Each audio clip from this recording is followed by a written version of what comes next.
आज यहाँ 100 से 150 लोग इकट्ठा हुए हैं जो एसपीओ परिवार से संबंधित रखते हैं। एसपीओ जिनकी भर्ती 2005 सलवा जुलूम के बाद हुई थी, आज 15-16 साल काम करने के बावजूद इन्हें आरक्षक की पद नहीं मिला और ना कि इनको जो पुलिस के जवान को जो मूलभूत सुविधाएं रहती हैं वो भी नहीं मिली। बस मासिक वेतन 15,000 के तौर पे दे दिया जाता है।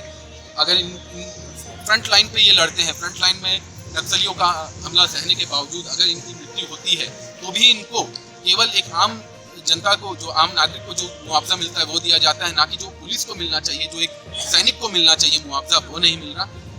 आज आइए हम जानते हैं पहले परिवार से इनकी क्या दुविधा है, क्या परेशानी है। जी कहाँ से हैं? बीजापुर। बीजापुर जिला से दमयंती हमारे साथ है। दमयंती, क्या परेशानी और कितने लोग आज इकट्ठा हुए हैं यहाँ? सर आप तो देख ही रहे, 200-300 से ज़्यादा हमारे परिवार है, पुलिस परिवार जी।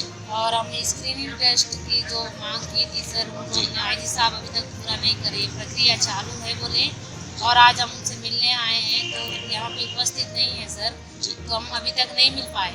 उनसे अभी मतलब वेट कर रहे हैं कि कुछ देर में हम मिल सके और मिलना भी चाहेंगे। जब तक मिलेंगे नहीं हम वापस नहीं होंगे सर।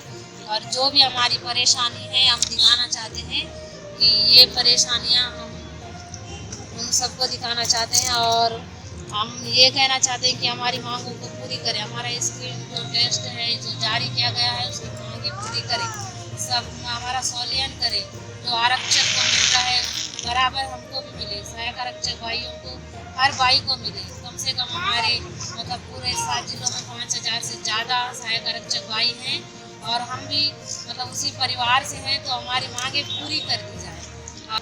तो ये दमयंती थी बीजापुर जिला से। इनकी मांगे उचित हैं या नहीं है ये तो सरकार तय करे, परंतु यहाँ पे देखने के लिए आया है कि कोई छोटे बच्चों के साथ अपने लेकर आया है उतने दूर से। आप कहाँ से आए हैं? कहाँ से आए बाबू? कानकेर जिला। कानकेर जिला से देखिए छोटे बच्चे को लेकर, और भी छोटे बच्चे हैं। आप कहाँ से आए हैं दीदी? कानकेर जिला से।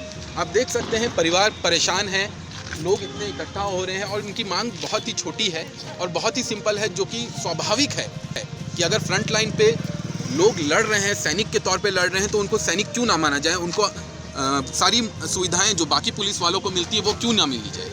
बस यही इनकी मांग है।